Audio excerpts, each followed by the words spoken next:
29 জুলাই সোমবার।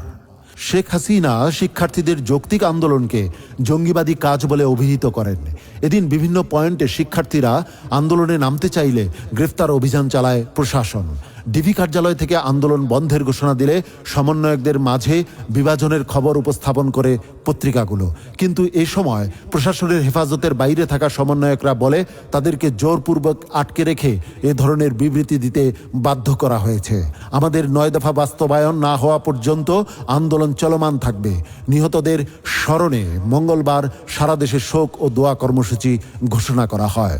পরিস্থিতি ক্রমান্বয়ে ভয়াবহ আকার ধারণ করলে কোটা সংস্কার আন্দোলনের প্রেক্ষিতে সরকার কর্তৃক সৃষ্ট সংকট নিরসনে করণীয় বিষয়ে 29 জুলাই সংবাদ সম্মেলন করে ইসলামী আন্দোলন বাংলাদেশ। সম্মেলনে মোহতারাম আমির বলেন, কোনো সভ্য স্বাধীন দেশে সরকার জনতার সাথে এ ধরনের নির্মমতা চালাতে পারে না। অবিলম্বে গণহত্যাকাণ্ডের দায় নিয়ে পদত্যাগ করে জাতীয় সরকারের হাতে ক্ষমতা হস্তান্তর করুন।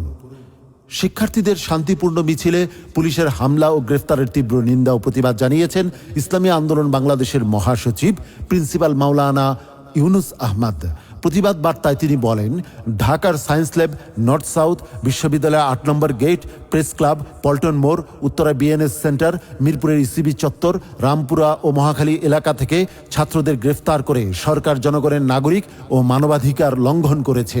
তিনি অবিলম্বে গ্রেফতারকৃত ছাত্রদের মুক্তি এবং ছাত্রদের সকল দাবি দাওয়া মেনে নিতে সংশ্লিষ্ট সকলের প্রতি আহ্বান জানান। দ্বিতীয় দফায় আন্দোলন শুরু হলে টাঙ্গাইলের অন্যতম সমন্বয়ক ইসলামী ছাত্র আন্দোলন বাংলাদেশের কেন্দ্রীয় কার্যনির্বাহী সদস্য কামরুল ইসলামকে 29 জুলাই বিকেলে চোখ বেঁধে অজ্ঞাত স্থানে তুলে নিয়ে যায় গোয়েন্দা পুলিশ। পরের দিন তাকে একটি অজ্ঞাত সড়কে চোখ বেঁধে ফেলে রেখে চলে যায়।